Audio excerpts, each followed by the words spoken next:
It's nice to be back. Hallelujah. Praise God. Nanginginig ako. Alam niyo kung bakit? Sobrang, if you feel na yung presence ng Lord is in the place where you are worshiping our God, yung parang, hindi lang parang yung hindi mo makontain the Spirit of God that move up around the place. Wala akong masabi. Sabi ko nga kanina, Lord, ang sabi ko lang sa Panginoon, just use me, O God, this morning. Because I know and I believe, just like what our Pastora Sheik says, ako po naniniwala na pinagpala na tayong lahat. Sabi mo sa katabi mo, you're blessed today. Sabi ng isa, you're blessed today. Pero sama ng tingin niya sa katabi niya, bakit? May utang ba sa'yo yan? We are so blessed because God is given us a new things in our life. Talagang grabe po, no? At kung ating pong iisipin, we are about to cross the year of 2022, but still God is doing great things. God is doing new things to you. Sabi mo nga sa sarili mo, may bagong bagay ngayon sa akin. That's the power of utterance. Sabi mo sa sarili mo yan. Dahil mamaya may sasabihin sa iyo ang Panginoon. Are you ready? Amen. Yesterday, I was traveling from Pangasinan. Actually, napakahirap sumakay because nung ko lang nalaman na bakasyon na pala ng mga estudyante. Dahil nasanay na ako na hindi pumapasok ang mga estudyante. Ang daming pasahero. Pero sabi ko, Panginoon, paano po ang gagawin ko para makarating ako na mas maaga sa inaasahan ko? Alam niyo po ba yung pinatayo ako ng Panginoon doon po sa terminal? Biglang may pumasok na bus. Sabi nung security guard, yan po ba biyaheng Pasay? Paghinto po ng bus, sa harapan ko na po yung pintuan ng bus. O di pagbukas ng bus, pumasok na ako. Alam niyo yan? Yung as simple as that, pag upo ko, sabi ko, thank you, Lord. Talagang kakaiba ka. Katulad na sinasabi po ni Prophet Jeremiah in Lamentation chapter 3, verse 23, they are new every morning. Great is thy faithfulness. Araw-araw may bagong ginagawa sa iyo ang Panginoon. Kung iisipin mo, napakaliit na bagay, pero bago yun. It's always new from God. Kaya kapag may ginagawa sa iyo ang Panginoon, lagi mong iisipin, that's new. Amen? Pag ginising ka ng Panginoon sa umaga, that's new. Kapag ka ikaw ay may bagong tinatanggap sa Panginoon, that's always new. Kasi hindi po nagbibigay ang Panginoon ng pinaglumaan or second-handed. Are you there? Pwede ba natin palakpakan ng ating Panginoon? Hallelujah. Praise the Lord. I was so blessed with the praise and worship. Grabe ang presence ng Panginoon. Sabi ko nga, I traveled almost 9 hours actually, sabi ko lang 8 hours from Pangasinan. Sumakay po ako ng 12 p.m. Nakarating po ako dito. Pastor, anong oras pa ako nakarating? Magte-10 na ako, no? Magte-10 na pala. Isipin niyo po, grabe, no? Ang tagal ng biyahe. Pero sabi ko, Panginoon, bigyan mo po ako ng pahingang maayos sa aking pagtulog. Dahil alam ko may bago kang bibigay sa bawat isa. Sama-sama po natin sa umagang ito, tingnan kung ano po yung ating pong tema bago po tayo dumako sa ating main topic.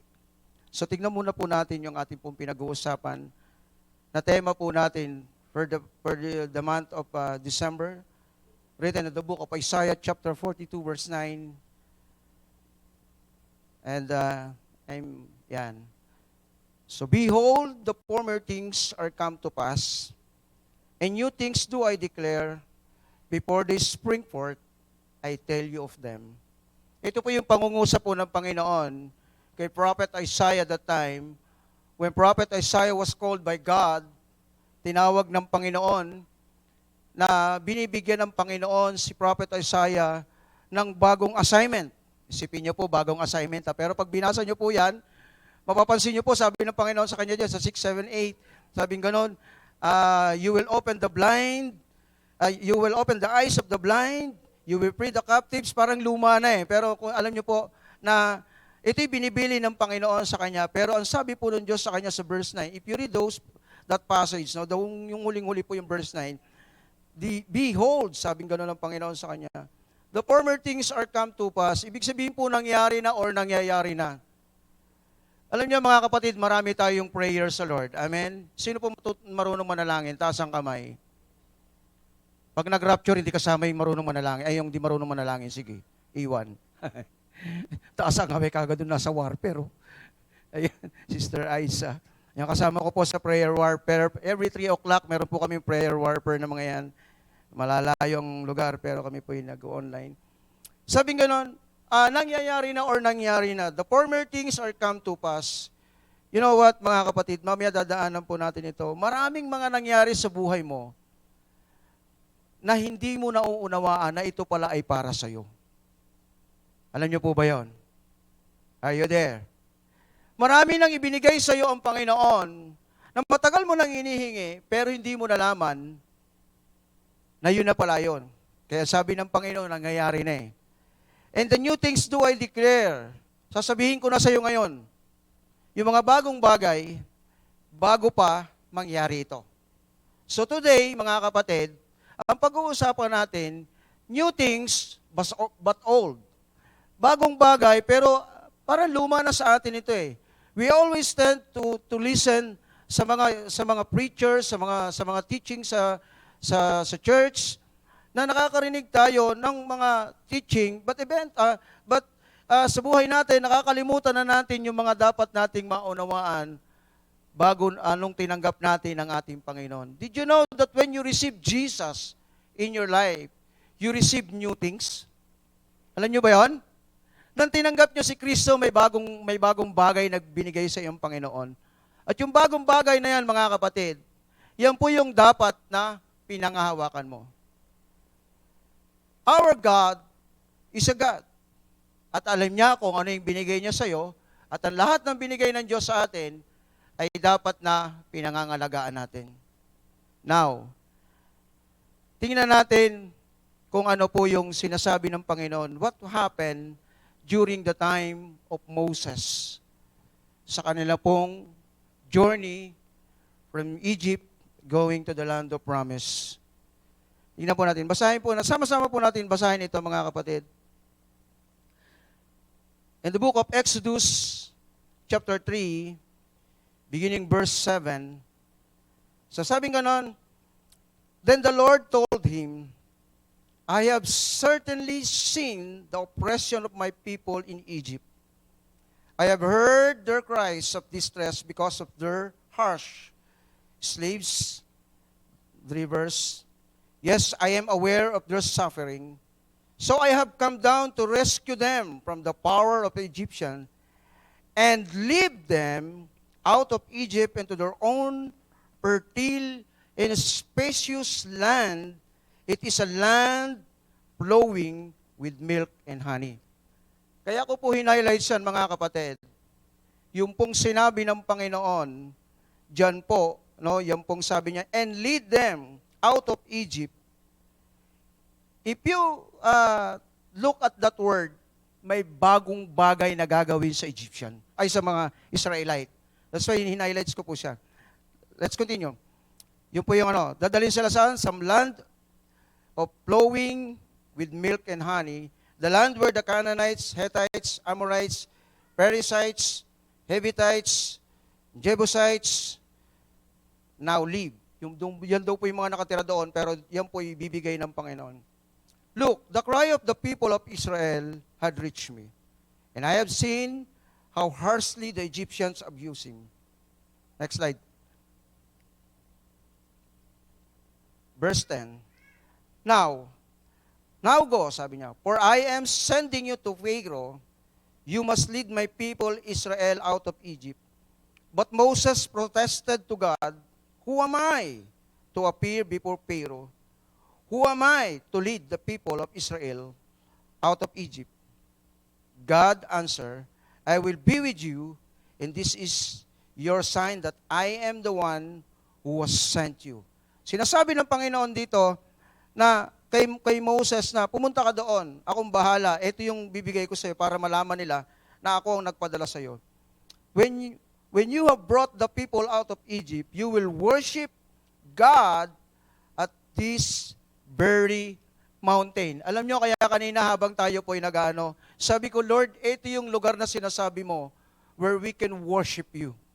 Dinideclare ko po kanina, kaya nga po hindi ko ma-contain. I was then worshiping God.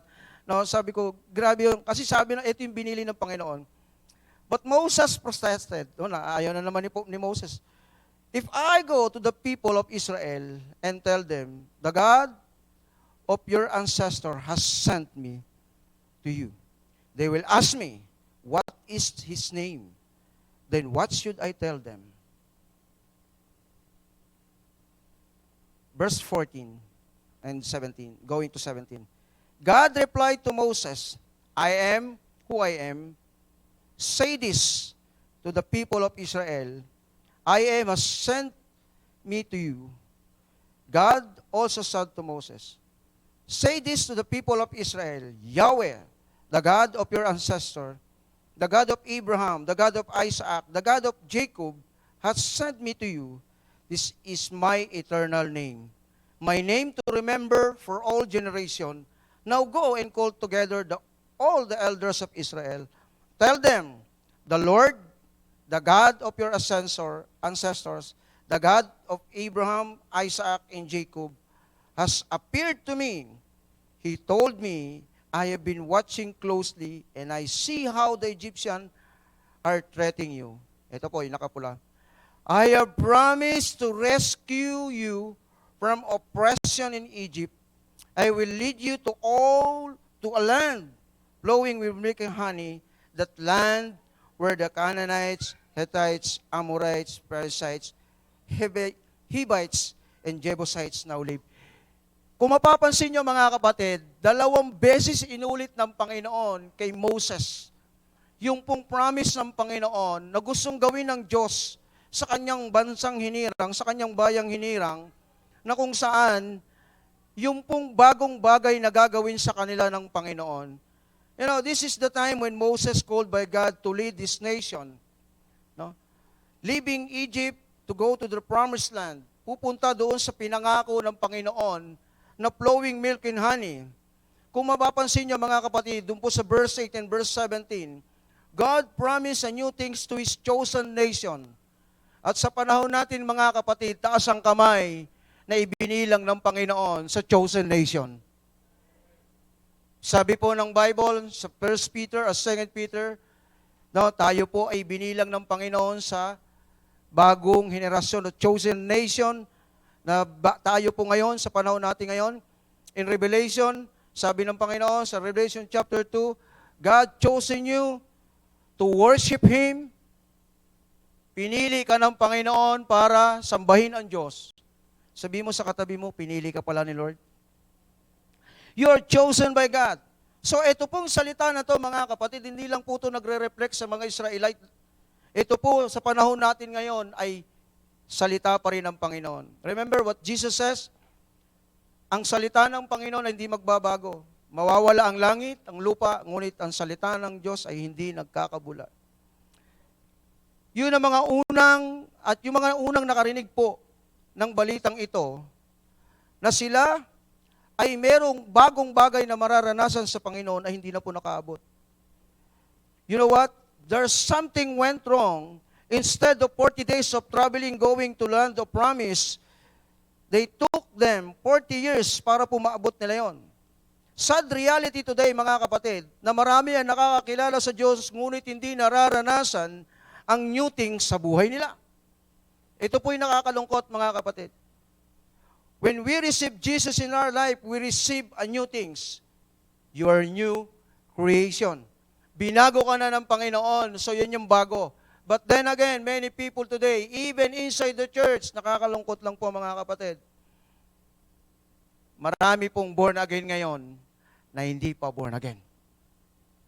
That's the sad reality. Kahit saan po kang pumuntang church, kahit po yung sinasabi nila mga mega church, if you notice, no, na nung nakaraan po, ako po ay na-invite ng aking classmate ng high school, na meron po siyang anak na isang pastor today sa Subic, Zambales. So pagkagaling ko po ng San Narciso, ay ng San Marcelino, San Narciso, pumunta po ako doon. Nakita ko po yung church na laki. Marami po siyang attendee, mga 75% to 80% is sa mga young people. Nakita ko po yung galawan nila. Sabi ko parang ang layo yata sa galawan ng tunay na Kristiyano. Hindi ko nakikita yung essence ng pagiging true Christian. They just there because of pakikipagbarkada or kung ano po yung gusto nila. But then again, hindi ko po nakita eh. You know, ito yung nakakalungkot eh. Yung mga Israelita nung bumabiyahe sila mga kapatid, papunta po sa Land of Promise, meron pong mga nangyari. That's why it took 40 years bago po nila na-receive yung bagong bagay na ibinibigay sa kanila ng Panginoon. Ang nakakalungkot, marami pong hindi nakaabot doon po sa finish line. And even the leader itself that God has called, Moses, didn't reach the promised land. Gusto mo makarating sa promise ng Panginoon sa buhay mo? Sabi mo sa katabi mo, stay put. Manatili ka dyan. Kung saan ka ngayon, diyan ka. Kung anong paglilingkod mo noon sa Panginoon, kung paano yung first time mong narinig na meron palang Jesus Christ na pwedeng magpatawad sa iyo, na meron palang Jesus Christ na magbabago ng buhay mo, yung kinikilig ka na parang nakita ng mga young people, mga taas ang kamay ng mga kabataan dito, nakakahiya naman sa mga nagtaas. Na yung mga kabataan ngayon, pag nakakita si Crush, di ba? Kinikilig. Nung naramdaman mo si Jesus na nandyan sa tabi mo, ikaw ay parang sabi mo, Pastor, grabe, it's amazing to feel the presence of God. Bakit ngayon wala na yung presence ni Lord? Hello? Kaya dapat napapangalagaan natin ito. Now, let's talk about the journey of this nation to the promised land. Sabi ko nga po sa inyo, merong nangyari. What went wrong doon po sa mga panahon ng paglalakbay nila, bakit hindi nila na-receive? Yung mga nauna po, yung mga unang henerasyon, hindi nila na-receive. Even Moses himself, talagang, alam niyo po ba kung napanood, nabasa niyo po yung istorya po ng sa Gate of Samaria, yun doon po sa 2 King, yes, na kung saan ay yung kapitan, sabing gano'n ni Elisha, oy, may mangyaring magandang blessing, para-praise ko lang po. Sabi niya, hindi mangyayari yan. Maniwala ako sa sinasabi mo, hindi mangyayari yan. Sabi ni Elijah sa kanya, sige, makikita mo pero hindi mo mararanasan. Are you there? Did you know that Moses experienced that?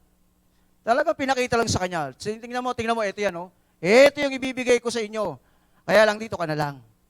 Sila Joshua na lang ang tatawid. Let's talk about the journey of this nation to the promised land. Pag-usapan natin the things that hinders new things. Kaya minsan, or mas madalas, hindi natin nararanasan yung bagong bagay sa Panginoon.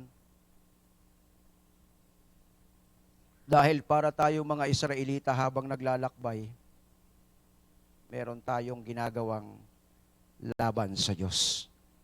Handa na po ba kayo? What are the things that hinders the new things? Ano yung mga bagay na pumipigil para hindi natin maranasan yung bagong bagay na gagawin ng Panginoon sa buhay natin? Okay? Ulitin ko, mga bagay mga bagay na nakapipigil sa bagong bagay na ibibigay ng Diyos sa atin. Una, number 1,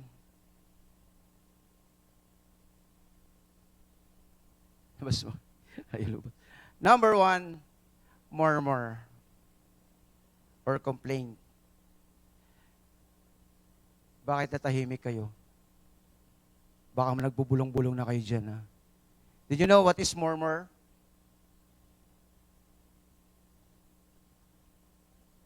Yung bulong kayo ng bulong sa problema ninyo. Did you know that Israelite is having a murmur? Ano pa naman yan? Lalakbay na lang tayo. Kainis naman. Yan sa buhay natin. Ito po yung realidad, mga kapatid. Tingnan nyo, basahin po natin yung first murmur po nila. Yung first murmur ng murmur or complaint. Murmur is an uttered complaint. Ibig sabihin po yan, ay muttered complaint. Ibig sabihin po yan, pabulong. Nagre-reklamo ka, pabulong. Okay? Tsaka yung complaint po. Yun mga complaint naman, talaga po nagsasalita ka. Okay? Ito yung nangyari po Ang nakakalungkot mga kapatid, no? Tignan natin, kapatid, slide mo yung yung unang first nilang pagrereklamo. Before crossing doon po sa Red Sea, sabi nila kay Moses, then they said to Moses, because there were no graves. Bakit? Wala na bang mapaglibingan sa Egypt? Bakit mo kami dinala rito? Ha? Dinala mo ba kami rito para mamatay? Dahil ba wala na mapaglibingan sa Egypt? Kaya dito kami dinala sa ilang para mamatay. Yan po yung reklamo nila. You know what? Tatawid sila dyan sa dagat Andyan na yung mga kalaban dahil hinahabol na po sila dyan. So tapos na po, pumayag na po silang sumama kay Moses. Si Moses po ang leader nila, mga kapatid. No? Tapos pagdating po doon, nakakita sila ng dagat. Saan tayo tatawid dito? Nandiyan na yung mga kalaban. In reality, mga kapatid, yung pong dagat na yan is only the things na diyan ka magko-crossover. Pero bago ka mag-crossover diyan, meron munang gagawin sa iyong Panginoon bago mo maranasan yung nasa kabila. Ang problema mga kapatid, bago tayo tumawid, nagre-reklamo na tayo. Hello? Ang hirap naman ng buhay ngayon. Ang hirap, ang dami naman, mataas na naman yung bilihan. Kaya nga sabi ko kay Pastor, di ako nanonood ng TV ngayon May TV po kami pero hindi ko pinapanood. Kaya alam niyo, ginawa namin sa TV namin, nilagay namin sa church, ginawa naming monitor. Sabi ni Pastora, lagyan natin ng Aporda box. Wag na. May cellphone ka na lang mag-YouTube ka na lang. Manood ka na lang ng mga preaching. Di ba? Mapapanood-nood ka ng mga balita na yan, mga negative dyan. Pati ikaw madadamay. Katulad kanina, kahapon, hindi ko po maiwasan dahil sa bus, may palabas. Yung balita, magtataas daw ng gasolina. Sabi ko, oo nga, magtataas naman. Alam niyo po, kasi hindi na ako sanay mag-react ng gano'n. Ay, magtataas na naman pala. Di ba? Pero dati, grabe naman, magtataas naman. Ang hirap-hirap na nga ng bilihin Di ba? Nung minsan, namalengke po kami ni Pastora sa Alaminos. Sabi niya, mahal. Mahal, bili ka nga sibuyas. Bili akong sibuyas. Sabi ko, Ilocano po kasi doon. Kasi Tagalog na lang. Sabi ko, magkano po yung sibuyas niya? Yung sibuyas Tagalog, di ba? Kasi ang tawag doon yung lasuna. Ano daw, 50, ganong karami. Alam niyo, sabi ni Pastora, ang mahal naman. Yung reaction talaga ng mga nanay. Ang mahal naman. Nakasakay po kami sa tricycle. Ako po nagdadrive. Sabi ko, talagang ganun, mahal talaga ang bili. Alam niyo po ba yung reaksyon ko, hindi ako nagagalit or hindi ako nagsasalita na negative. Why? Kasi alam mo na expected mo na talagang mangyayari yan just because of yung mataas ang demand, tapos ang daming, kulang ang supply. Yun Pero alam niyo yung magre-reklamo ka, yan naman ang hirap sa gobyerno natin. Pati gobyerno natin, sinisisi natin. And eventually, marami mga Kristiyano ngayon sinisisi ang Diyos. Lord, bakit ako nawalan ng trabaho? Sa mga young people, Lord, bakit hanggang ngayon wala pa akong boyfriend, wala pa akong girlfriend? Ako nga, nag-iisip ako, Panginoon, bakit wala akong girlfriend ngayon? Nag-break na kami ng girlfriend ko Naguto ko kay Pastora, nanonood yun. Hindi po siya po nagtuturo ngayon doon. We always mourn. Nagmo-mourn lagi tayo sa ating buhay. Lagi tayong may nasasabi. Lagi tayong katulad ng mga Israelita, Moses, ano ba naman? Dinala mo ba kami rito para mamatay? Alam niyo, may mga pagkakataon sinabi na buti pa sa Egypt Kung ano yung kakainin namin doon, gusto namin, okay lang Di ba? Nung dumating po yung maraming pagkain na mana, Ito nakakalungkot, mga kapatid. In reality, I do believe, mga kapatid, na minsan dumarating sa point ng buhay natin, nagko-complain na tayo. Are you there? Complain tayo ng complain. Pero yung ginagawa natin, wala tayong complain. We always saying, ang hirap naman, ang daming problema, walang panggastos, and so on and so forth. Alam nyo, kapatid, kung ganyan lagi ang perspektibo mo sa buhay mo, kung ganyan lagi ang tatahakin mo sa buhay mo, alam mo, ang mangyayari niyan, lahat na lang ang sasabihin mo, mangyayari sa'yo.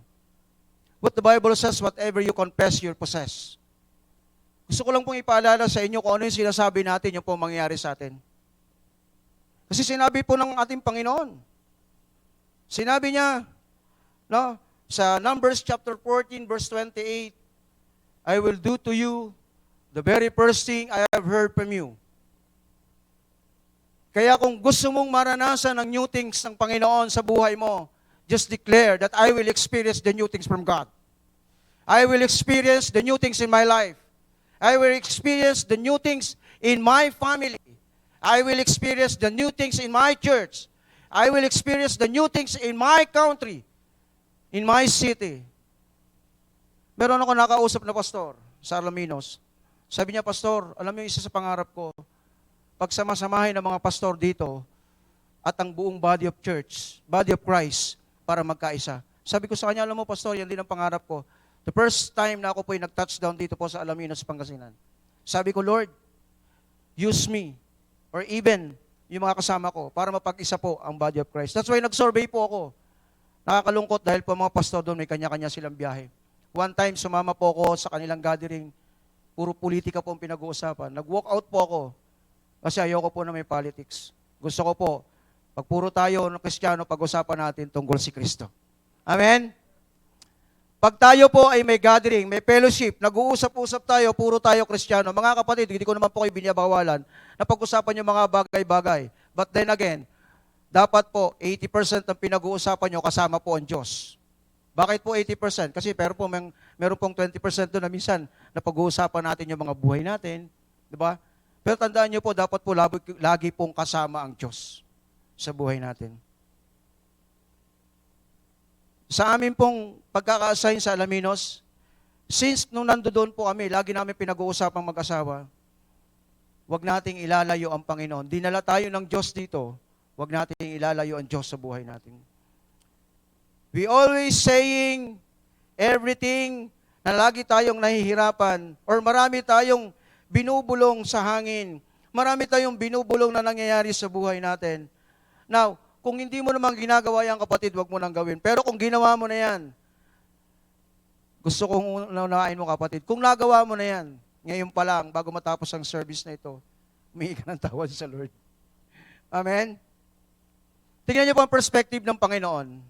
Basahin natin, kapatid. Ano yung perspective ng Panginoon dito? Tingnan niyo, ha? May perspective ang Panginoon dyan, eh. Yung pong sa Hebrews chapter 13, verse 5. Yan. So, sabi po ng Hebrews chapter 13, verse 5,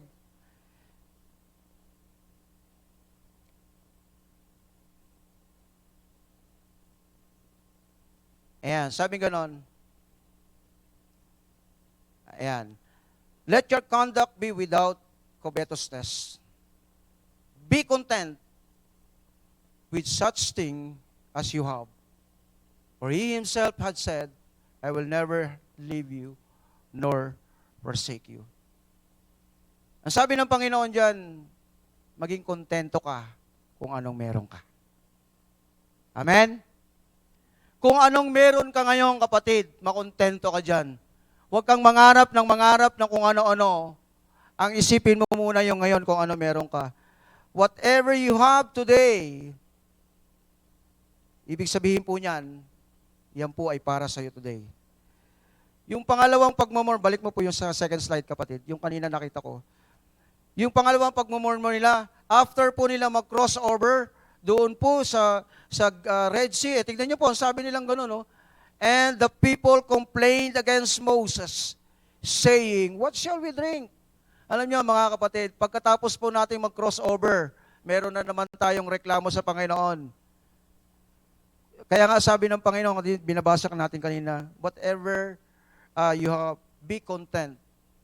Makontento tayo. Yun po yung perspective ng Panginoon. Makontento tayo kung ano yung meron tayo. Makontento tayo kung ano yung ibinigay ng Diyos sa atin. You know? Kasi alam nyo mga kapatid, maraming trending na tinatawag. Lalo na sa mga kabataan. Maraming mga trending ngayon. Even mga adult, no, nakikitrend.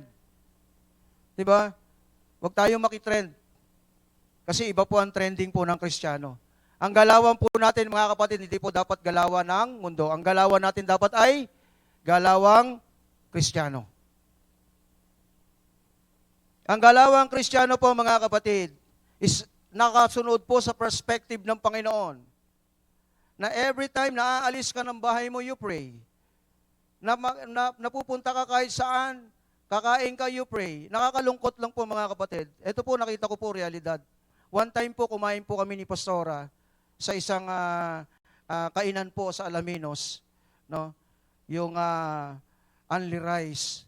May nakasabay po kami mga galing sa church. Ibang church po sila, born again din. Alam niyo po ba yung pagkakuha nila ng pagkain, pag-serve po ng pagkain sa kanila, kain agad. Katabi po namin sila. Nung dumating po yung amin, sabi ko sa mga kasama ko, let's pray. Tinitingnan kami ng mga tao. Bakit? Ba't may kakahiya si Kristo sa buhay mo? You're a Christian. Amen? You have Christ in your life. Meron kang Diyos, meron kang Kristo sa buhay mo. Bakit may kakahiya si Kristo sa buhay mo? Ako hindi po ako nahihiya. Hindi rin ako nahihiya magpatotoo. Lagi ko po sinasabi, na hindi ko naman po kayang tumayo sa ganitong pagkakataon. Hindi ko alam na kaya kong gamitin ng Panginoon. For this kind of situation, tatayo ako, magsasalita ko. Hindi ko alam na kaya pa akong baguhin ng Panginoon. But katulad nga po ng sinasabi ng awit natin kanina, lahat po ay posible sa Panginoon. Lahat po ay kaya ng Diyos. That's why, mga kapatid, sa buhay po natin, yung pong pagrereklamo natin, nagiging dahilan po yan na hindi po or napipigilan po yung bagong bagay ng Panginoon sa buhay natin. Lagi tayong nagrereklamo.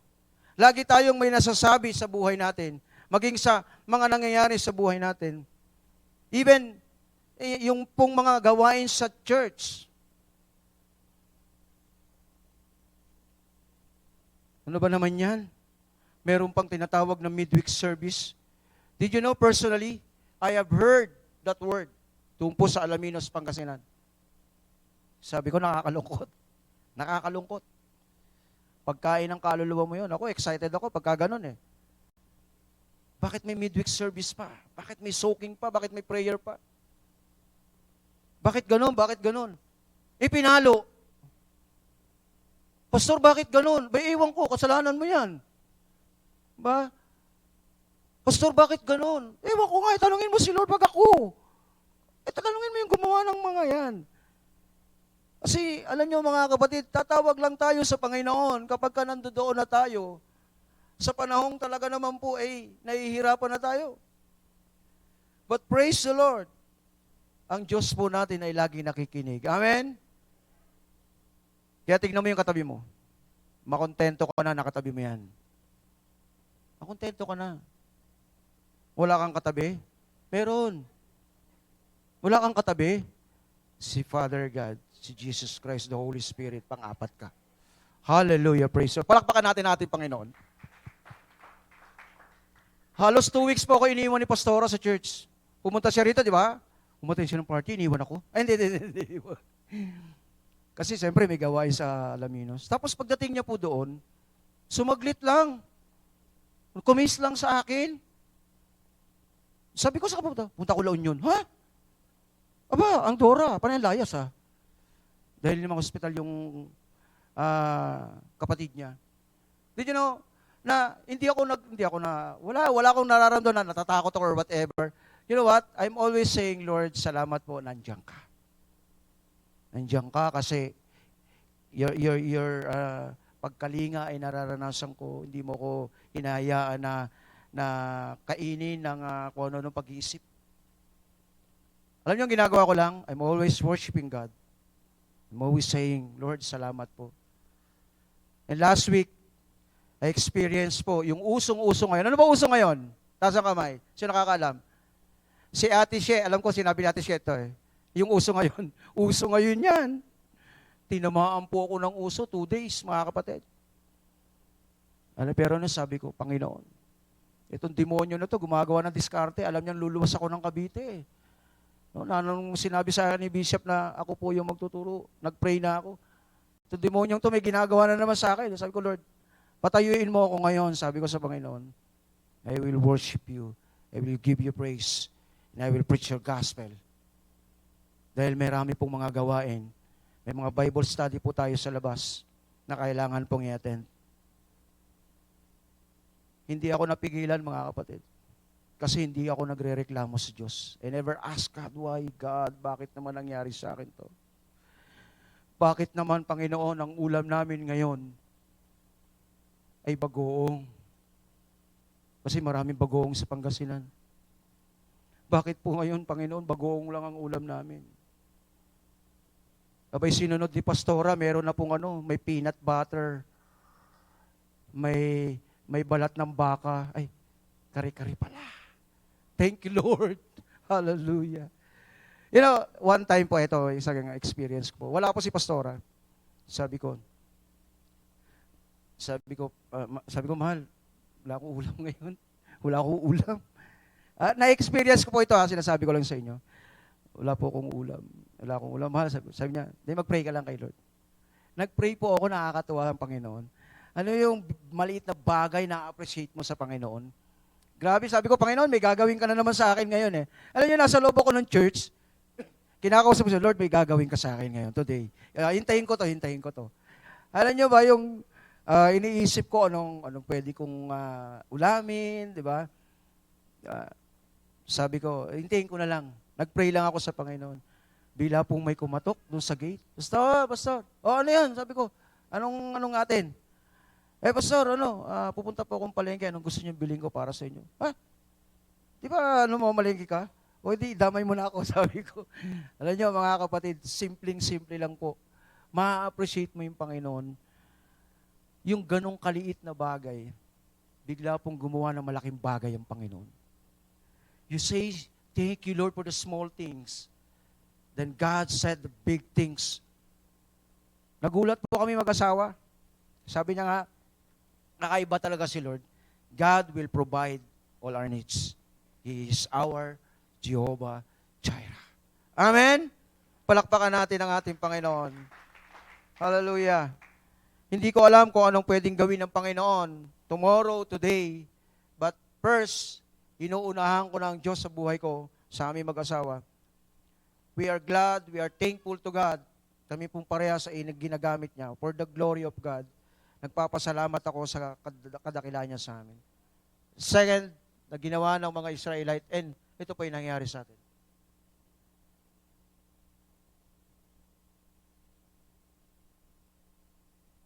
Idolatry. If you read chapter 32 of Exodus, ito po yung panahon na sa sobrang inip po ng mga Israelita, ay nagtayo na po sila ng sarili nilang Diyos. Sinabi nila kay Aaron, gumawa na tayo ng sarili nating Diyos, ang tagal-tagal ni Moses. Naranasan nyo na po bang mainip? Siguro naman po, walang taong hindi nainip, ano? Ako, for how many times? So, kahapon po, sobra talaga. Nainip ako sa biyahe, nainip ako sa pila. Pagdating ko ng Baklaran, 1.5 hours po akong nakatayo. Nag-aantay po ng jeep going to Paliparan. Ang haba po ng pila, parang pang 300 akong katao. No? Pero nagtiyaga po ako. We tend to think of idolatry as a sin of past or something in an Eastern mysticism. Idol worship is contained those who look to little wooden trinkets, a golden calf, or other image of gods for their needs. Yan yung alam natin. Na sumasamba sa mga Diyos-Diyosan, meron sinasambang image, merong mga inukitan na kahoy, or ang tawag doon, yung mga voodoo, or mga tiki, sa Hawaiian is tiki, yung kanilang ribulto, yung nakalabas yung ipin na parang nakaluhod na ganon. Ano? Yung mga voodoo sa African, mga voodoo, yung mga bungo-bungo. Ang alam natin, yun ang mga idolatry. Certainly don't think we have modern day idols in Western cultures, but idolatry is surprisingly modern and very prevalent in our culture. Sa panahon natin ngayon, mga kapatid, high-tech na po ang idolatry. Sabi nga ng iba, sa worldly system, high-tech na daw ang karma. Pero wala pong karma sa Kristiyano. Part of the reason we don't think about idol worship today is because our definition of idolatry is off. Ang alam nating idolatry kasi yung pagsamba lang sa Diyos-Diyosan We think idolatry is confined to bowing down to a golden statue in an ancient temple or praying to a wooden trinket. Since we don't do those things, we assume we don't have idol. Yung bang, alam mo, wala ka nun Wala ka namang ribulto sa bahay mo. So wala kang idol. Yun ang pagkakaalam mo. But sinasabi ko nga po today, ang panahon ngayon mga kapatid, ang idolatry po, it's not a bowing down. No? Now, sabi ko po sa inyo mga kapatid, yung mga makabagong idolatry or idols na meron tayo ngayon, and I hope, na kung kayo po ay merong ganito, ngayon pa lang sabihin mo na ayoko na nito. Okay? With the mind here, meron pong mga modern idols na pinapakita po ngayon, sa panahon ngayon. If you study the trend, yung galawan po ng mundong ito, Number one, na meron po ngayon, yung pong identity. Yung identity natin might be one of the biggest idols worship today. Yan. I hope na wala po sa inyo na yung identity mo, who you are, lagi mong pinupuri yung sarili mo. Lagi mong iniaangat yung sarili mo. Naalala ko po minsan, meron po lumapit sa akin. Sabi sa akin, Pastor, ang ganda naman ng tinuro mo. Salamat po, Pastor. Na-bless ako sa tinuro mo. Alam nyo, kinilabutan ako mga kapatid. Sabi ko sa kanya, halika. Sabi ko, sa Diyos po ang papuri, hindi po ako nagturo. Ginamit lang po akong instrumento ng Panginoon. Marami po kasing ganyan ngayon. You earn famous, pero hindi ka naman dapat maging famous. Yung money. Many people today na ang kanila pong ginodiyos na ay pera. Marami pong mga tao ngayon, they hook on money, earning money, material things, especially in the Western culture. No? You know, in Switzerland, meron po akong kaibigan na nakatira sa Switzerland. Sabi niya sa akin, alam mo, kaibigan, sabi niya, alam mo, friend, dito sa bansang ito, pag wala kang pera, mukha kang kawawa. Kaya kailangan dito may pera ka. You need more jobs, sabi niya ganon. Kailangan marami kang trabaho dito. Para marami kang pera, para kikilalanin ka ng tao. Ganon. Kapag wala ka raw pera. Meron naman ako na-meet na pastor from Africa. Sabi niya, did you know, in our country, hindi ka kikilalaning pastor pag wala kang pera, pag mahirap ka. Sa African country, mga kapatid. At kahit na daw po marami kang pera, kung wala kang kotse, hindi ka pastor. Because mas mahalaga sa kanila ang pera. May mga tao ngayon, ganyan. Yayain mo magsimba. Ayaw. Yayain mo pumunta ng MOA. Go tayo dyan.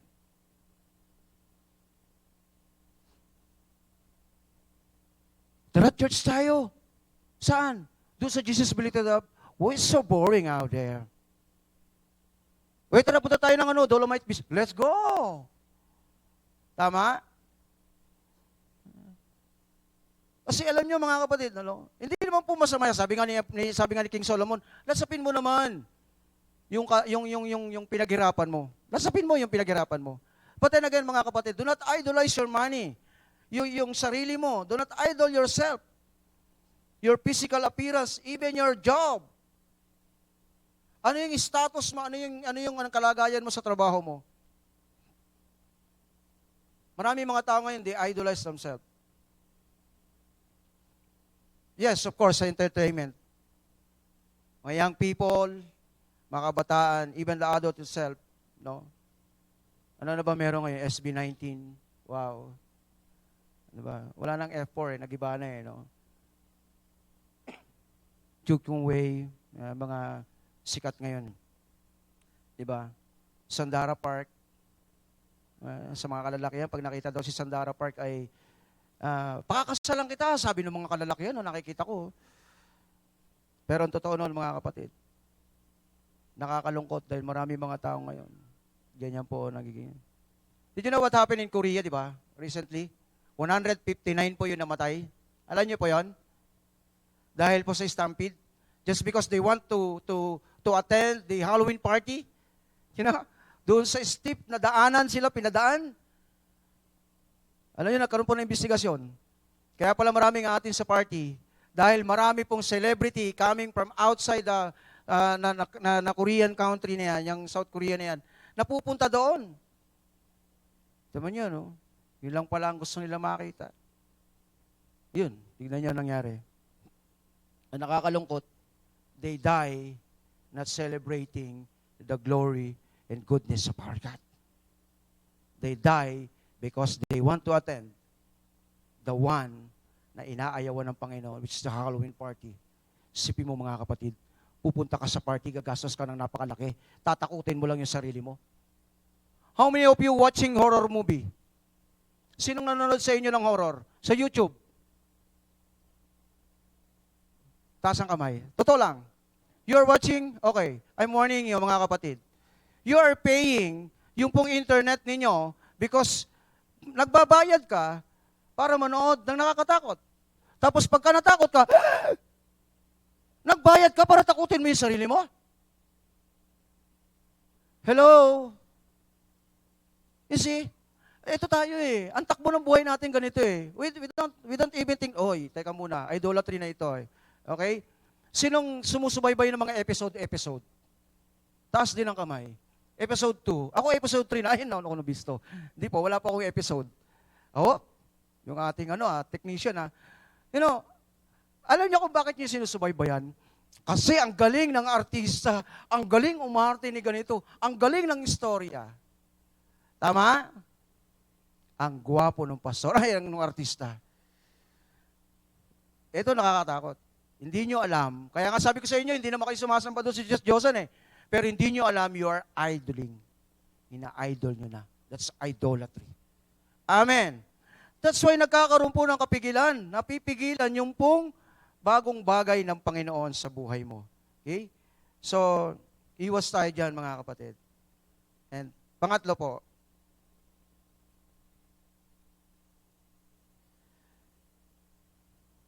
number 3, that hinders the new things sa buhay natin na gagawin ng Panginoon. At ito po ay nangyari sa panahon po ng journey ni Moses and the whole Israelite going to the promised land is being disobedient to God. Being disobedient. Sa Tagalog, maraming pasaway. Even in the church, ang daming pasaway. Sorry to say po, nakikita ko po sa nangyayari po ngayon, nakakalungkot. Dumadami po ang nagiging pasaway sa church. Look what happened in Numbers chapter 20, no? Verses 1 to 8. No, yan po yung panahon na when Moses, actually pinutol ko po yan eh. Ayan. Ayan, yun. Then the children of Israel, the whole congregation, came into the wilderness of Zin in the first month, and the people stayed in Kadesh. And Miriam died there and was buried. Nung namatay po yan yung dulo na yan, anak . Ayan, now, there was no water for the congregation. So they gathered together again against Moses and Aaron. Wala pong tubig. And the people contended with Moses and spoke, saying, if only we had died when our brethren died before the Lord. Tingnan niyo po, yung pong nawalan sila ng tubig, sabi nila, mamamatay kami rito. Kaya ang ginawa po diyan, kukwento ko na lang po. Anong ginawa ni Moses sa ni Aaron? Pumunta sa Panginoon, kinausap si Lord. Okay, ganito Moses ang gawin mo ha. Pumunta kayo sa lugar na yon, tapos may bato. Yung baston mo, ipukpok mo doon at lalabas ang tubig. Ang kukulit po ng mga tao, yung mga Israelita, ano ba Moses? Mamamatay na kami. So nagalit si Moses, mga kapatid. Yung bato, pinukpok niya pong 2 times. Lumabas naman po yung tubig. Nakainom naman sila. The question is, did Moses do the right thing? No. Ang sabi ng Panginoon, pukpukin mo lang, ihampas mo lang. Dahil sa galit ni Moses, inampas niya ng 2 beses. Yung po yung naging dahilan, bakit si Moses hindi nakarating sa promised land. Church, mga kapatid, tayo po. Ganyan tayo minsan. May pinagagawa sa atin, hindi natin ginagawa. Minsan naman, ginagawa natin, nagdadabog pa tayo. Ginagawa mo, galit ka pa. Ginagawa mo, pero wala sa loob mo. Ginagawa mo, pero hindi nanggagaling sa puso mo. If we continue to be disobedient to God, you will be like the captain on the gate of the Samaria. Yung po yung sinasabi ko, yung sa gate of Samaria. Meron po kasing isang kapitan, yung kinukwento ko kanina. Alam niyo mga kapatid, yung buhay po natin mga panahon ngayon o sa mga dumarating pa na panahon, dapat po nating mapatatag pa ang ating pananampalataya sa Panginoon sapagkat ang Diyos po, sinabi nga lang inawit natin kanina, the King is coming soon. Darating na ang Panginoon. And God will bring a new thing sa buhay natin. We should have a good relationship in our God. We should have a good relationship with the Holy Spirit. We should have the good relationship in our Jesus. Dapat po kumpleto doon sa ating pong the Trinity na meron po tayong complete relationship sa ating Panginoon. Huwag po nating hayaan, mga kapatid, na tayo po ay kainin ng sistema ng mundong ito because God is saying that I am coming soon. You are prepared. If you say you are prepared, clap your hands to the Lord. Kung handa ka na, yes, I'm saying, Lord, I'm ready. Kasi, ang sarap po na lagi mong kapiling ang Panginoon sa buhay mo. You're always saying, Lord, I am here. I am obedient. How much obedient you are? Gaano ka ka-obedient sa Panginoon? Paggising mo ba sa umaga, you are reading the Bible, you are praying to God, you are worshiping our Lord Jesus Christ before you're stepping out on your house, on your room. Nagpapasalamat ka ba sa Panginoon kapag ikaw ay tumatanggap ng pagpapala galing sa Diyos? How much obedient you are when our leaders, our bishop, our pastor saying, anak, gawin mo ito, gawin mo ito, gawin mo ito. Nagpatawag ang ating pastor, ang ating pastora, nagpatawag ng midweek service, nagpatawag ng prayer meeting, nandun ka ba?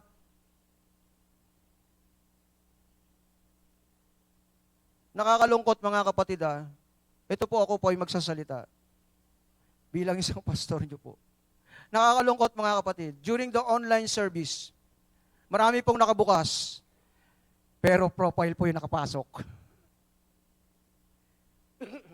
Hello? Online service na nga lang, yung profile mo lang nakapasok. Kaya ka nga umatin ng online service, gusto mo mapanood Anong ginagawa mo? Ba't nakatago ka sa profile pic mo? You are new. Okay? This is where I end. Next slide, anak. This is where I end. The last word is, yung last word natin. Tingnan nyo po Gusto ko lang pong ipakita sa inyo ito, mga kapatid. 2 Corinthians chapter 5, verse 17. I know you, alam nyo po ito. Sabi po diyan, therefore, if any man be in Christ, he is a new creation, or a new creature. All things are passed away. Behold, all things have become new. Have you ever meditate that word? Na may meditate nyo ba yung salita na yan? Dinideclare mo dapat sa buhay mo yan, you are new. Bago ka na. You are not in this world. Kaya nga sabi ni Paul, do not conform in this world. Nakakalungkot lang, marami mga Kristiyano ngayon, nandun pa rin sa mundo. Marami mga Kristiyano ngayon, marami mga mananampalataya or mga Kristiyano na nakaayon pa rin sa takbo ng mundong ito. But I tell you this, you are new. If any man be in Christ, Kung ikaw ay na kay Kristo, binago ka na ng Panginoon. You are out of this world, but you are in the midst of God in this world. Nasa kalagitnaan ka, kaya magpayakap ka sa Panginoon.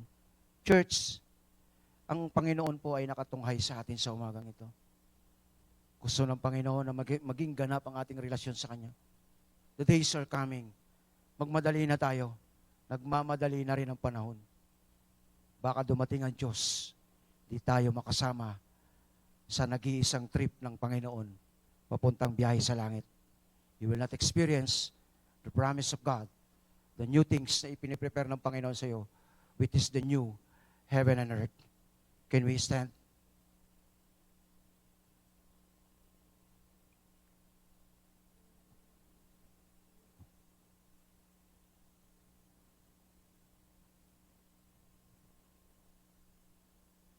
Ipiniprepare na po ng Panginoon ang lahat para sa atin. Kaya sa umagang ito, Diyos, alam namin na meron ka nang sinabi sa bawat isa. Kung sa pagkakataong ito, kapatid,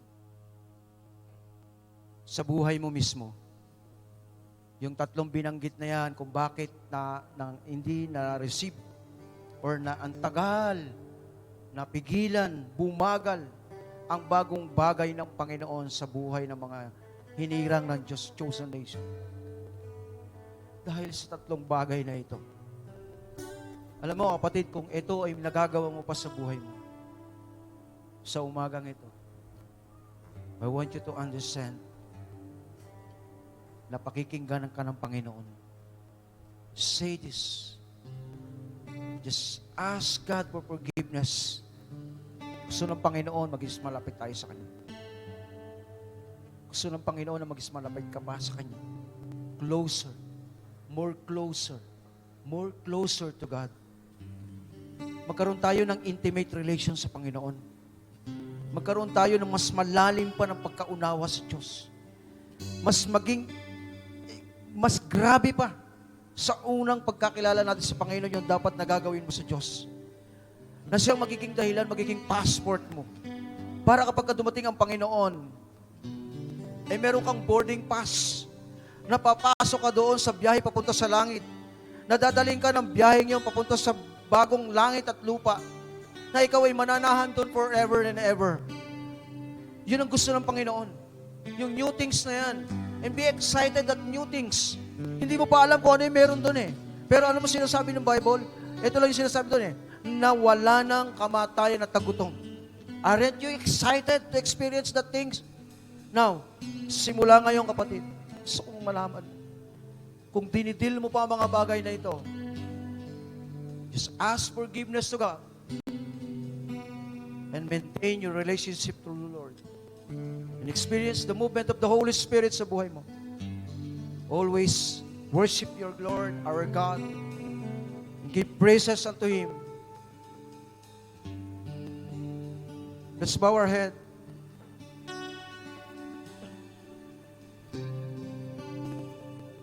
Somebody is asking, paano ko aabutin ng Panginoon? And sabi ko, dalawang bagay lang ang pwede mong gawin. Kneeling down and bowing down your head and talk to the Lord. Today, just talk to God. God is listening you right now. Kung minsan dumarating sa point ng buhay mo, mas pinapahalagahan mo ang mga bagay-bagay na meron ka. Mga bagay sa mundong ito. Minsan mas mahalaga sa iyo ang mga nangyayaring yan na itatabi natin, na isasantabi natin ang para sa Panginoon. Nane-neglect natin that there is something na gagawin ng Panginoon sa buhay mo. Mas inuuna natin yung sarili nating kakayanan. Kung minsan, mas nagiging mahalaga pa yung ibang bagay kaysa sa Panginoon. Nakakalimutan na natin magkaroon ng intimate relation sa Diyos. Nakakalimutan na natin nakausapin ng Panginoon sa buhay natin.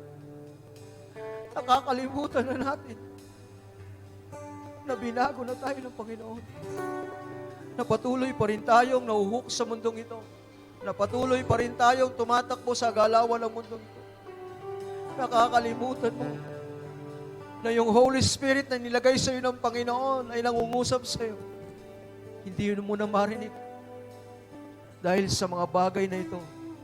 Ngunit, kapatid, sa umagang ito, just open your heart. Open your heart right now. Talk to God. Talk to Jesus. Invite the Holy Spirit.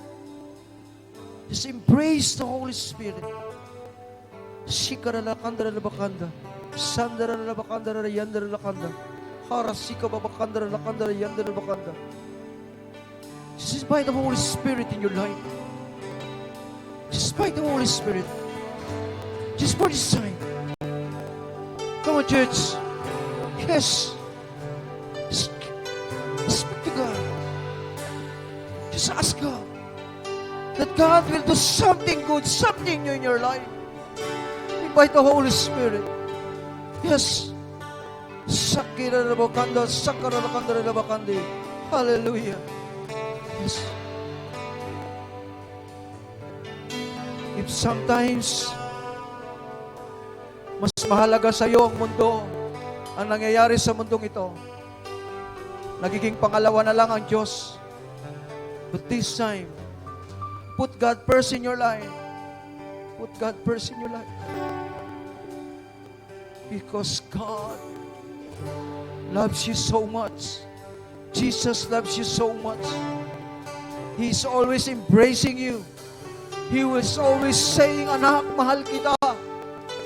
I don't want you to go in this world. I want you to go with me. God is saying, come on, anak. Just take my embrace. Feel my embrace right now. Yes. Sometimes, ang dami mong sinasabi, ang dami mong nirereklamo. Pero ang Diyos, walang iba sinasabi sa iyo, kundi mahalin ka ng Panginoon. Linisin ka ng Diyos. Right now, kapatid, binibigyan ka ng Panginoon na magandang kinabukasan, the near future. You will experience the new things, the greatness of God. And remember this, huwag mong hayaan na ang Holy Spirit na meron ka ngayon ay magkaroon ng kalumbayan sa buhay. Church, hayaan mo na ang Diyos ay patuloy na gumawa ng bagong bagay sa buhay. Panginoon, sa umagang ito, salamat po, Diyos. Sapagkat ang salita mo, Panginoon, ay nagmamaliw sa mga hindi nakakaunawa. Pero narito, Panginoon, ang iyong mga anak, hindi magmamaliw kailanman. Sapagkat ang anak mong ito, Panginoon, ay patuloy na magmamahal sa iyo. Sa oras na ito, kapatid, can you raise your hand? I-claim mo na that you are blessed by new things from God. Thank you, Lord, for the new things of God. Thank you, Lord, for the new things that you want to use. Use me for your glory. Thank you, Lord, for you have blessed us this morning. Thank you, Father God, in Jesus' name. Amen and amen. Pampakan natin ang Panginoon. Thank you.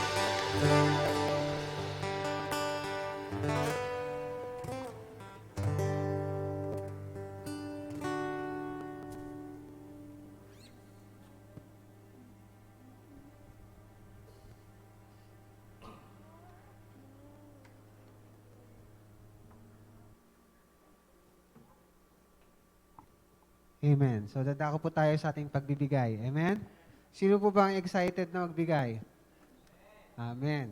So, bago po tayo patuloy, basahin ko lamang po itong Job chapter 1. Sa mga succeeding verses po. Sabi po rito, there was a man in the land of Uz, whose name was Job. And that man was blameless. Let's meditate those verses. And upright, and one who feared God and shunned evil. Amen. Meron daw pong isang tao dito na lubos ang pagkakilala sa ating Panginoon at pagkatakot sa ating Panginoon. At siya daw po ay matuwid. And 7 sons and 3 daughters were born in him. Ito po, verse 3. Also his possessions were 7,000 sheep, 3,000 camels, 500 yoke of oxen, 500 female donkeys, napakarami, and a very large household, so that this man was the greatest of all the people of the East. Amen?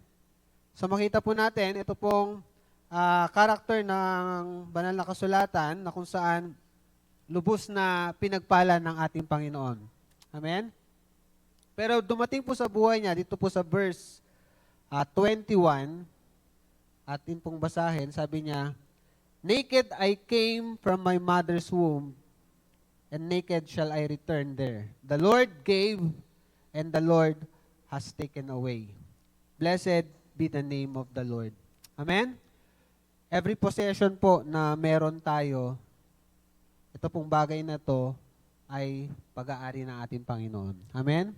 Kahit yung kalakasan natin, kahit gaano ka man rangya, kahit gaano ka man kayaman sa mundong ito, still, pag-aari ng ating Panginoon. Amen? Nanood po ako ng isang documentary sa GMA7.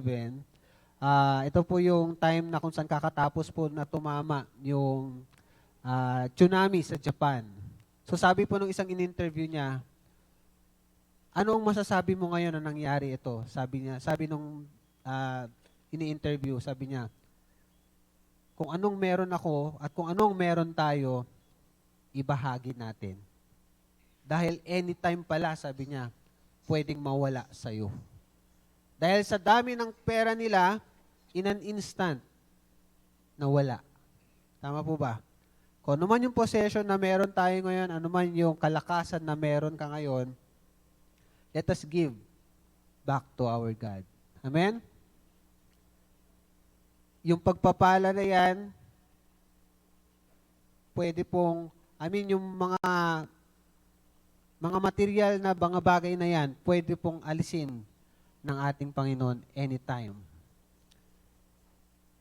At ang pagpapala po na ating natatanggap every day of our lives, let us make it a point na ito po ay magbigay ng karangalan sa ating Panginoon. Amen? Hawakan po natin yung ating kaloob sa ating Panginoon. Heavenly Father, we glorify you, we honor you in this place. Salamat sa pagkakataong ito na muli maibalik po namin ang nararapat para sa iyo. Lord, we do not own even a single cent sa aming buhay. Lahat ng ito, Panginoon, ay iyong pag-aari. At anytime na naisin mong kunin sa amin, wala po kaming magagawa. And even our lives, oh God, malakas naman kami ngayon, pero kung nabukasan, hindi po namin alam. At habang kami malakas, O Diyos, kami po ay nais po namin na magpagamit po sa inyo. At salamat sa mga kaloob na ito, magamit lamang para sa iyong kaluwalhatian, magamit lamang para sa advancement ng iyong ebanghelyo. Salamat po sa iyo lahat ng kapurihan at kaluwalhatian. Ito po amin dalangin sa pangalan ni Jesus. Amen and amen.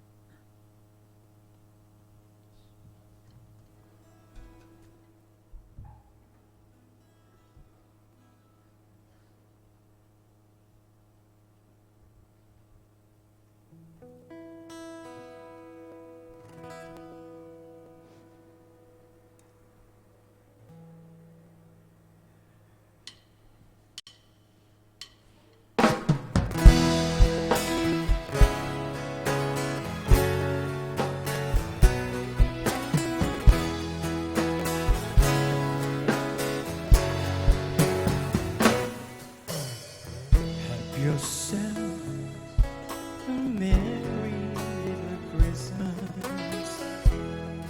Let your heart be light. From now on, our troubles will be out of sight.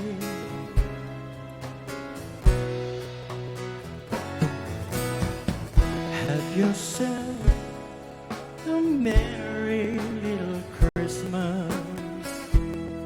Make the Yuletide cake. From now on, our troubles will be miles away.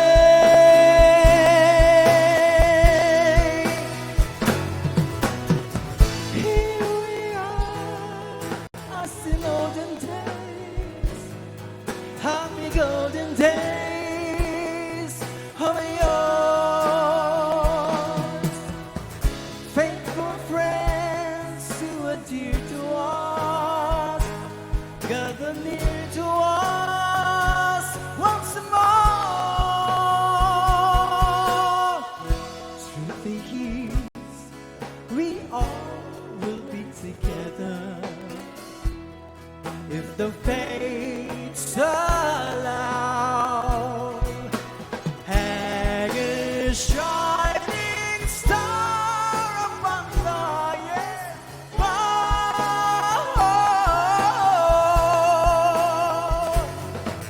and have yourself a merry little Christmas now. Yeah.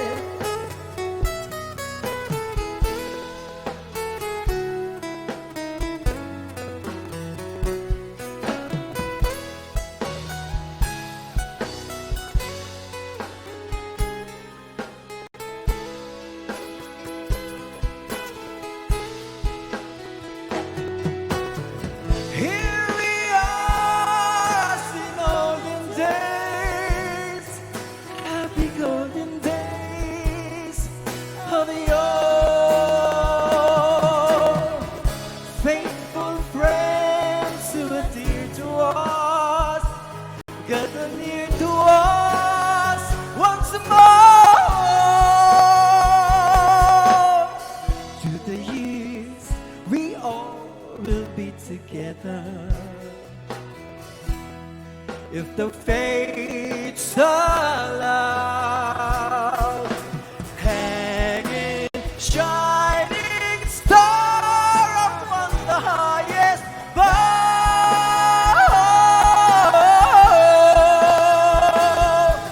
and have yourself a merry little Christmas, and have yourself a merry little Christmas now.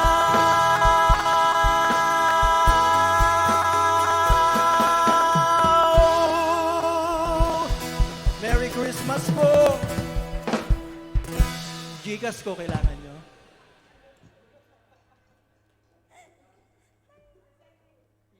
Praise. Ipopost na lang daw po ni Tito Dudes yung Gcash niyo mamaya. Sige po, so this time po, let's have our announcements. Ayan. So, this coming Sunday po is December 25. So, we still have Sunday service po. Pero, instead of, di ba po usually, 9 a.m. po ang ating service, imumove po natin siya ng 10 a.m. para po dun sa medyo umaga na makakatulog. Dahil nga po, di ba, Noche Buena. So, we still have time to prepare and sabi nga po, let's come to adore the King of Kings. Amen. This coming Sunday. So, again po, let's invite our families, our loved ones to be with us to worship the Lord this coming Sunday po. And mamaya po, ayan, meron po tayong caroling dito po sa likod po ng church, yung way po papaganon. Nagagawin po later, 3:00 po, mas napaaga po kasi yung iba daw po mga may lakad. So, sa lahat po na makakasama, please come here at 2 p.m. para po makapag-prepare tayo, makapag-practice kahit papano. At yun nga po, pero yung caroling po natin with a twist, hindi po tayo ang manghingi sa kanila, but tayo po ang magbibigay sa kanila. So, kaya po yung mga kalalakihan po natin dyan na may mga muscle, we need you po kasi may mga bibit-bitin po tayo mamaya. So, yun nga po, if you want to join our caroling, it's 3 p.m. pero 2 p.m. po ang ating call time po dito sa church mamaya. And, ayan, sa December 31 po, our worship explosion. So, we will welcome the 2023 with our praises to God, with our worship to the Lord. At yun nga po, it's also our thanksgiving to our God for the whole 2022. So, we're inviting everyone po. So, I think that is 7 p.m. po ng gabi. So, ang 31 po is Saturday, tama? It's Saturday po, ayan. So, bago po tayo pumasok ng 2023, ayan. So, let's welcome and let's worship the Lord po for what He has done for us for the whole 2022. And ang ating pong Speak Live every Mondays ng 7 p.m. sa ating pong J-Blue page. And ating pong Tinig ng Pag-asa every Tuesdays and Thursdays, 7 p.m. din po. So, sa Jesus Be Lifted Up Church page din po natin. Ang ating pong Friday meeting dito po sa church, ating pong soaking and prayer intercession din po. So, sa mga nais pong mag-join, you can come at 7 p.m. dito po sa church. So, ayan po, every Friday. And atin pong online gatherings, ayan po. So, sa prayer, Fathers po, Monday to Saturday, 4 a.m. Mothers po, 5 a.m. And atin pong mga pastors also is 5 a.m. And ayan po, don't forget to like, follow, and subscribe our Jesus Be Lifted Up Church and ating pong YouTube channel. At sa darating din pala pong January, ibabalik na po natin ang ating midweek services. Yan, dahil po, kumbaga, hindi na naman po ganun kahigpit, di ba? And we can already come together to worship the Lord, to hear the Word of God. So, ibabalik po natin ang ating midweek service every Wednesdays at 7 p.m. So, ipopost na po natin yung mga Bible teachers na magtuturo po sa atin from January to March. So, you have time to prepare. Ayan po, makikita po natin muli na maghahayag ng salita ng Diyos ang ating mga kumbaga yung mga tinetrain po to share the Word of God. So, ayan po, ipopost po natin ito sa ating GC para po maging kumbaga maging prepare po kayo sa inyo pong darating na pag-share. So, ayan po again, sa mamaya po, alas 2 p.m. sa mga gusto pong mag-join ng caroling.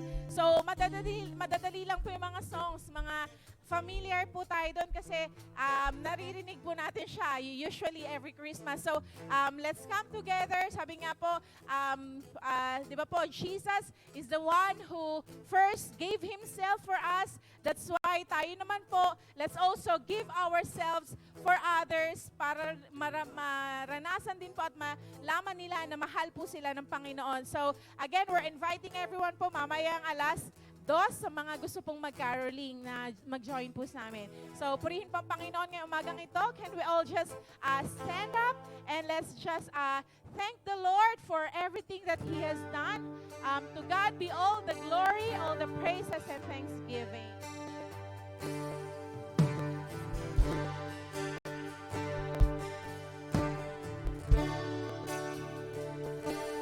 Give thanks with a grateful heart.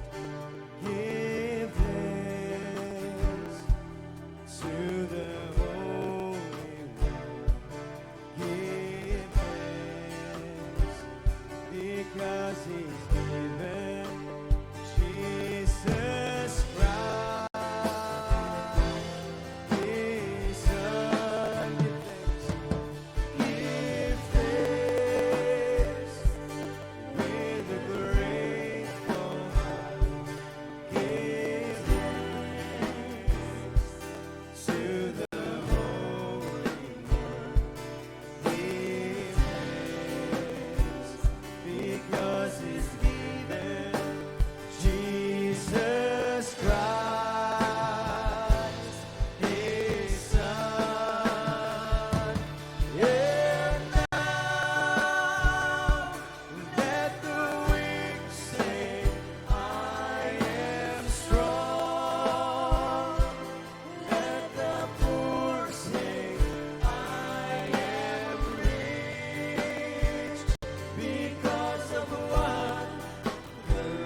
tayo manalangin.